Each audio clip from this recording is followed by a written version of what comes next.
Pasar Jaya. Tanya apa? DKI, Pasar Jaya. Menanya apa? Penandatanganan Pak. Pak, ngarep apa Pak? Ngaduk kamera Pak. Ya. Jadi saya targetnya itu, kan kita udah bubarkan UPT dana bergulir. Dana bergulir itu rata-rata macet, karena tidak mengikuti prinsip perbankan. Itu macetnya lumayan, ratusan miliar, makanya sekarang kita nggak mau lagi, kita semua titipkan ke sistem bank. Jadi kita bukan bicara politik, ini bicara ekonomi. Siapapun yang tidak sesuai dengan kriteria mendapatkan pinjaman, maka tidak boleh diberikan. Siapapun Anda. Nah, sama kayak pasar. Siapapun Anda, kalau Anda tidak bayar, servis, kios, dan menguasai lebih dari satu, bukan usaha yang harus lebih dari satu, maka kami akan sita kembali. Kalau Anda jadikan gudang, kami akan sita. Karena ini fungsinya inkubator, kita ingin membantu. Kita membangun banyak tempat, membantu para pedagang. Nah, saya juga katakan kenapa mesti dorong di e-katalog. Misalnya kita pengen membantu gerobak, aluminium. Kalau pakai lelang, mungkin yang masuknya buatan luar negeri. Kita nggak mau, kita ingin bengkel sini walaupun pelan, tapi bengkel kita yang produksi. Nggak ada modal, pinjamin dari Bank DKI. Ini mah kita sudah mulai mau mendorong konsorsium dengan beberapa bank untuk mendorong bangun LRT juga, termasuk membangun banyak apartemen. Jadi kami ingin di atas pasar ini, itu adalah apartemen. Jadi pasar bisa menyewakan apartemen harga kos, akan mendorong kelas menengah untuk tinggal di dalam. Ini kalau 2 juta sebulan, cicil mau orang gabung-gabung bisa, tapi ya jangan jadi tempat-tempat nggak benar gitu. Ya, jadi seperti itu kita akan ketat. Jadi alamat KTP yang tinggal kami juga kejar cepat di Dukcapil. Jadi semua pedagang UMKM lokasi di mana, tinggal di mana, kami usahakan alamat KTP domisilinya sama. Jadi kita akan cepat. Jadi kita, kamu kalau pindah sini kita langsung ganti KTP supaya kita tercatat sistem online kita jalan. Nah kira-kira seperti itu. Ini saya tanya sama orang bank.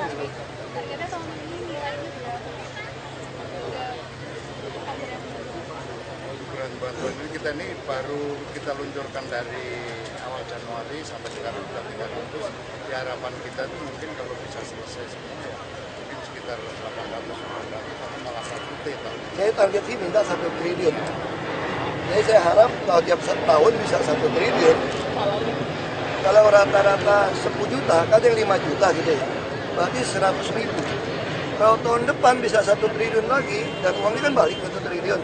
Mereka mungkin meningkat lagi kan, berarti kita bisa menjadi 300 ribu.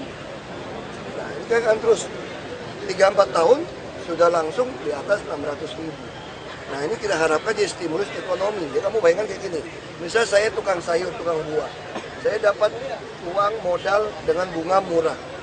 Saya kan sudah pengalaman dagang dengan pemasok sayur dengan saya. Saya berani dengan uang ini saya mau titip dengan pemasok saya. Tolong ya, ini uang kamu pegang dulu, kalau ada sayur bagus kirim ke saya, ada buah bagus kirim ke saya. Dan si pemasok juga tahu nih, petani mana yang punya karakter yang baik, perilakunya baik, dia juga akan titipin uangnya. Nah sehingga uang inilah yang akan membantu produksi. Kalau kami turun sampai ke petani, ke pemasok, kami nggak kenal. Nah lalu di sini pegangannya apa? Pegangannya pasar. Kalau dia macam-macam, nggak ada niat yang baik, ya kita usir. Kalau alasan sakit Pak, nggak ada alasan. Saya juga mau dorong ikut BPJS semua nih, kesehatan. Saya nggak mau dengar alasan ke depan Pak masih ikut BPJS. Salah satu persyaratan supaya dia tidak alasan sakit, duitnya habis. Nggak ada alasan. Ya jadi ini kita lakukan. Kalau dia terus beralasan, dia nggak usah kerja aja, tinggal di panti aja, gue tanggung makan gratis. Misalnya seperti ini, kami kalau mau nyalurkan 1 triliun tahun lalu udah selesai. Kenapa kami tidak mau salurkan? Kita ini bukan bantuan sosial ini keadilan sosial. Kalau dia tidak memenuhi kriteria kredit, nggak dikasih. Misal contoh, kita minta dia bayar UMKM 4.000 per hari, 120.000 per bulan. Itu aja kagak bayar 4.000 per hari. Kamu berani nggak kasih dia 5 juta atau 10 juta? Nggak berani.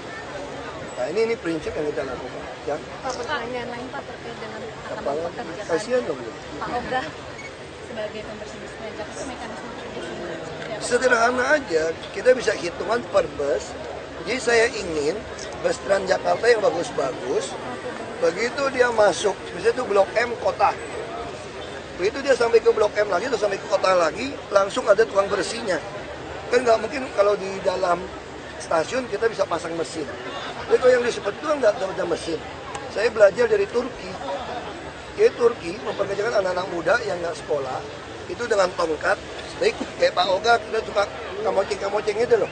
Nah itu kita rekrut, dia bersihkan bus, termasuk masuk ke dalam bus, periksa. Ada sampah, ada plastik, ada apa, dia bersihin, kayak pesawat. Jadi begitu pesawat sampai, kita penumpang keluar langsung masuk pasukan untuk membersihkan. Nah kita harap juga ada pasukan. Kita akan mulai rekrut yang mau kerja, karena makin lama dia nggak bisa ngatur jalan lagi, kita tangkapin. Kamu lihat aja kita Pak Oga resmi kita banyak kok sekarang di sub. Kita udah turunkan 800, sampai tahun ini saya akan turunkan 1.400. Orang yang ngerti mengatur dan marka jalan pun kita akan bagusin. Kamu harus ikutin semua arah. Jadi kamu udah nggak bisa hidup. Parkir liar juga udah nggak bisa, karena kita akan pasang mesin. Minimal tahun ini kalau busnya datang, tahun depan selesai saya kira. Yang penting dia rajin ya. Kalau masih mau malakin orang ya kok malakin juga. Pekerjaan sipnya kayak gimana Pak? Apa? Pekerjaan sipnya nanti untuk mereka mekanismenya? Nggak usah sekolah, buta huruf juga nggak apa-apa. Sip-sipan? Sip-sipan, karena bus kita kan jalan 24 jam. Jadi pegawai Transjakarta. Itu Dia PHR kayak sip atau kontrak. gimana sih Pak? Bukan, kalau yang 1.400 itu PHR di sub. Itu PHR di sub, lain lagi. Jadi Transjakarta lain lagi, yang tukang bersih, luar, dalam, beda. Nah, jadi dengan cara ini juga sopir masih 4. Saya pengen kayak pilot, 4 kali landing, istirahat. Jadi sopir juga sama. Sampai di ujung, kamu mau ngerokok, mau duduk santai, istirahat. Supaya kamu nggak terlalu capek. Baik, kita akan rekrut banyak sopir. Pak, tentang kemarin mobil gorong-gorong, Pak, kenapa harus menggunakan pasukan Kopaska? Kamu tanya mata air, mungkin mereka takut nyelam. Karena kita kan itu dalam. Daripada meninggal, orang kita nggak ada pengalaman nyelam. Ya kita juga pengen lihat dia nyelam ada apa. Atau ada ikan raksasa di bawah kan lumayan. Penggeledahan Barreskrim kemarin juga. Saya nggak tahu. Pak, mengenai Pilgub sudah terkumpul lebih dari yang seharusnya 7,5% dari populasi. Kira-kira Bapak sudah menutup diri dari partai yang mengajak Bapak atau bagaimana Pak? Bagi saya kalau partai yang mau ikut silakan dukung, kami senang. Karena azas demokrasi harus dengan partai politik. Tapi saya nggak bisa kasih bantuan uang atau bikin kaos, semua nggak bisa. Namun sampai sekarang berarti Bapak Sudah ada Nasdem kan? Nasdem sudah mengeluarkan kaos teman Ahok, O-nya lambang Nasdem. Jadi kalau nanti Hanura mau ikut teman Ahok, O-nya gambar lambang Hanura. masih membuka diri ya Pak ya? Kita buka. Komunikasi partai lain masih ada, Pak? Kalau Pak Jarod nggak dapat izin dari PDIP, dia mau ngusung, kita mungkin dengan Pak Heru. Pak Jarod kapan ditunggu Pak dari Minggu depan. PDIP-nya Pak? Kita tunggu sampai minggu depan. Kalau jawabannya nggak jelas, kita akan, karena mesti mulai ngisi nama kelihatannya. Pertimbangannya apa Pak dari Pak Heru, Pak? Pak Heru Budi BPKAD. Pertimbangannya apa Pak? Saya cuma butuh PNS untuk membuktikan kepada warga Jakarta bahwa masih banyak PNS yang jujur. Kamu udah percaya politisi seperti Pak Jokowi. Kalau kamu percaya sama saya, kamu juga butuh belajar percaya ada birokrat PNS yang jujur. Kalau nanti 2019, saya harap seluruh Indonesia, terutama warga DKI juga belajar, ada parpol yang baik, yang akan mencalonkan orang tanpa pakai uang mahal. Kalau 3 kepercayaan ini terkumpul kembali, maka bangsa ini akan jadi kuat. Orang percaya kepada politisi, kepada birokrat, dan kepada parpol. Karena komponen paling penting satu negara itu bukan soal makanan, soal wilayah, tapi soal kepercayaan kepada pejabat. Kalau rakyat nggak percaya sama pejabat, kita ngomong apapun susah. Jadi kalau rakyat percaya pejabatnya jujur, kerja keras, kamu ngomong pasti dia percaya, pasti dia akan sabar nunggu. Nah itu yang kita butuhkan. Kalau Pak Heru kan saya udah tahu beliau kan, Pak Jokowi juga kenal baik. Ya itu karena dekat sama Pak Jokowi. Enggak juga. Karena saya lihat di antara Pak Heru yang kemungkinan tidak ada masalah yang lain. Jadi begitu kamu muncul, semua wartawan, semua pesaing, semua calon pasti akan mencari boroknya PNS dong. Nah kalau PNS ada borok kan bisa keluarin. Kalau ada kasus UPS, kasus UBS apa tuh? USB. Gambarkan Bapak digambarkan diprotes oleh Bandung, Pak. Aduh, aku nggak tahu itu kadang-kadang anak-anak muda.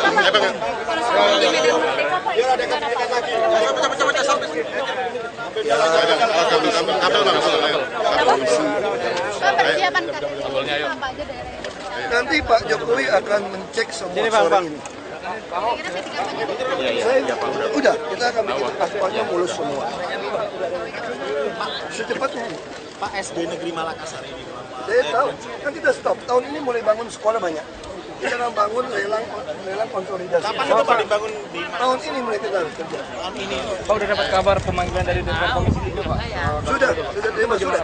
Kita lagi ngatur waktu dengan Kapolda. Kapolda nggak bisa. Oh, jadi nanti bareng-bareng gitu ya, Pak? Iya. Kalau dibangun seperti apa itu Pak SD itu yang Ya, saya nggak ingat desainnya sudah. Pak, tapi hari Senin datang nggak, Pak? Ke DPR, Pak? Perlu izin Pak Jokowi Pak. Apa? Izin burung-burung Pak. Nanti kali jodoh kita akan segera bangun. Ada kios-kios dagangan. Warga kali juga. Ini dulu. Terima kasih Pak. Lebih baik standar internasional. Nah ini yang kita berdebat tadi. Mau ikut yang mana? Kalau kamu mau buru-buru, mau murah, pakai yang mana? Pakai yang umum, ada kan? Nah kayak gitu aja. Tapi dari pihak Menhub menganggap enggak, yang mode kereta api lebih murah. Yang lebih murah kita tanya, apakah cuma pertama doang kasih murah? Habis itu kita dikerjain. Nah itu juga berdebat kita. Terus tadi hasilnya gimana Pak hasil perdebatan? Senin harus balik lagi. Karena minggu depan harus putus. Kalau trase nggak masalah, kita bisa duduk bersama. Kalau kamu menancapin di jalan, bisa bebasin nggak kiri kanannya. Yang penting kan bagi kita kan alur jalannya sama. Kalau dia 3 jalur, ya harus 3 terus. Nggak boleh 3 terus jadi 2 gara-gara ada tiang. Kalau dia 3 kena tiang 1, kamu bisa nggak beli tanah di sekitarnya. Kalau bisa, ya sudah kita ikuti. Kalau DKI pengennya standar internasional. Kami berpikir secara ekonomi, logika saya, kalau penawarannya banyak, pasti lebih murah. Daripada sama kayak baju kan. Kalau saya bikin baju di tempat bikin baju sama beli batik langsung di Tanah Abang, pasti lebih murah Tanah Abang. Tapi belum tentu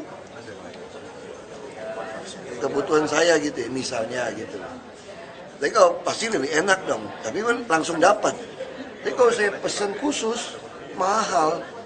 Tapi menteri menganggap yang pesan khusus juga murah. Ya kan ada juga tukang jahit yang murah, kadang-kadang kita tidak bisa jawab nih. Ada nggak tukang jahit yang murah, yang pas, yang lebih murah di Tanah Abang beli batik? Ada juga loh. Ya kalau ada kayak gitu, mendingan yang pesan khusus murah dong. Tapi pertanyaannya jaminan ada nggak? Udah enak sama kamu, terus kamu naikin harga gimana nanti? Kalau gitu lebih baik saya beli di Tanah Abang, saya cari merek yang pas dengan badan saya. Lebih murah kan daripada saya bikin. Nah itu yang kita besok teknis. Berapa lama Pak seperti itu Pak? Senin udah bisa tahu kok. Jadi kan Pak Jonan juga dia nggak bawa hitungannya. Kita mesti bandingkan apel ke apel kan. Jakarta sendiri pembangunannya kapan? Ya kita April udah mesti putusin lelang ini. Ya, Pak, soal BPJS Maskapai itu gimana Pak?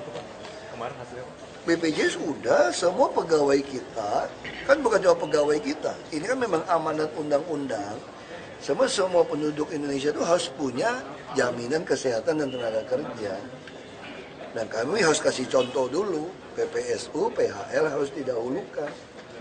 Misal contoh ada PPSU atau PHL yang meninggal, dia bisa dapat berapa tenaga kerja? 137 juta, kan baik untuk keluarga yang ditinggalkan. Nah, seperti itu. Pak, kalau yang ceritanya di Medre 2014 kabel itu ketemu 2014 TV tahun lalu. Nah, ceritanya gimana sih Pak? Karena ada indikasi. Dulu kan gini, patokan kita kan pokoknya kalau ada yang air yang lambat masuk ke tali air, lambat masuk ke selokan karena ada genangan, kami biasa itu langsung digali. Apa yang menyumbat? Nah waktu itu di Merdeka Barat juga ada itu yang menyumbat tuh kabel. Jadi kabelnya dikit, kita juga berpikir waktu itu, oh mungkin sisa-sisa orang nyolong tembaga atau sisa masang tertinggal. Ya sudahlah. Apa itu kabelnya apa sama Pak? Yang sekarang ditemuin waktu dulu. Saya nggak ingat. Pak, ini kan ring 1 Pak, Merdeka Selatan. Kalau dari sebelumnya sebenarnya ada tindakan terus nggak sih dari Pemprov Pak? Enggak, kita habis cek itu, kita Waktu dulu Pak Jokowi masuk ke gorong-gorong juga nggak ketemu. Oh, berarti Waktu baru 2013 kan nggak ada. Pak Jokowi pernah masuk, nggak ada kabel gitu banyak. Tapi lumpur ada. Kalau lumpur ada. Ini kan masih ada. Saya nggak tahu lah, polisi yang urus. Saya nggak tahu. Kalau misalnya kantor digeledah sama Barreskrim, siap nggak Pak? Oh siap dong, saya udah digeledah BPK. Tanggapan Yang dulu udah digeledah BPK berapa kali kok? Tahun berapa? Tahun 2014 ya? Tahun 2000. Udah digeledah mereka berapa kali kok? Semua kopi saya, komputer semua ditarik pergi. Didampingin orang KPK dulu katanya udah sering gitu. tanggapan beliau penggeledahan kemarin Pak? Saya nggak tahu, tanya sama DPRD dong, kan bukan urusan saya.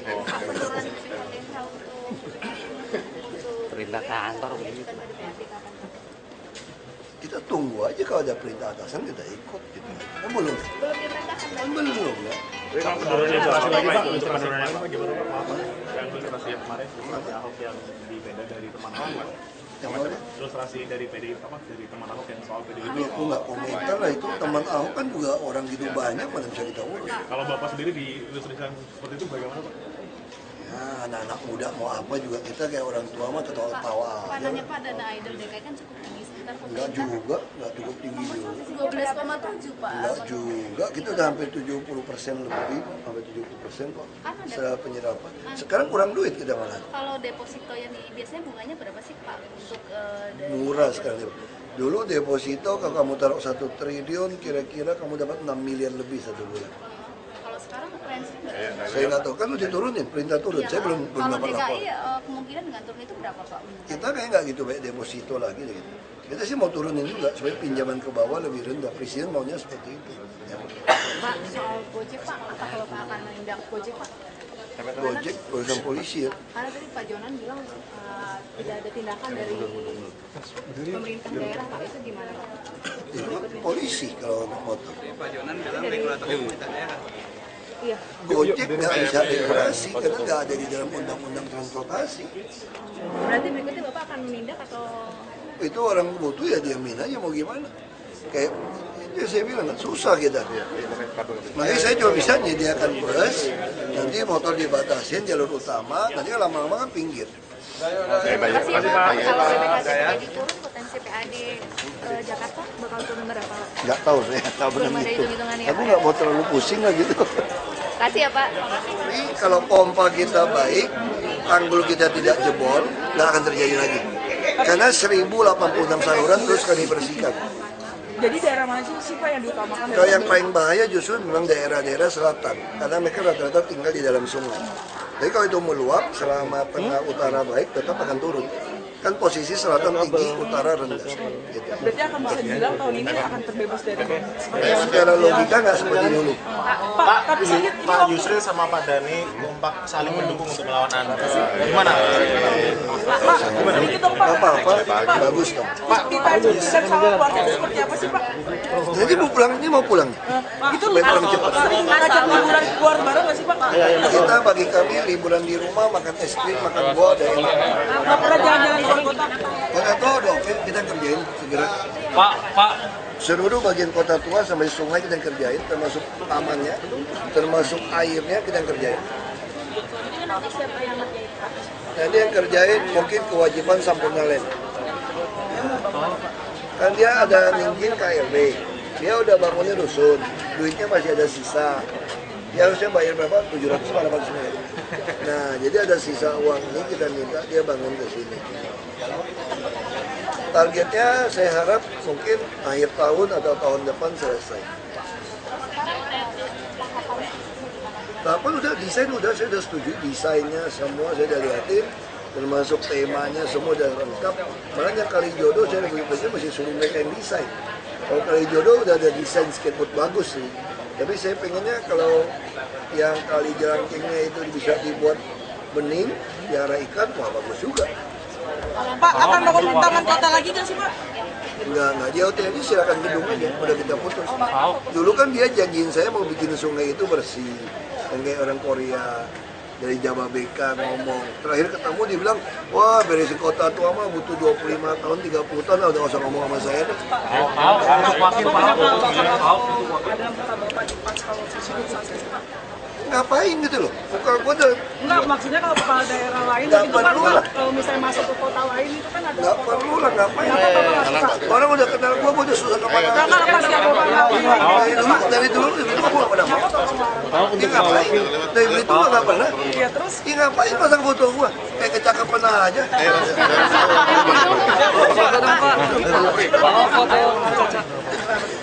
Pak Ahok pernah mengatakan Pak Yusril orang hebat. Pak Yusril sekarang mengatakan Pak Ahok itu orang sakti. Amin. Pak Yusril masih sadar orang sakti pasti mengalahkan.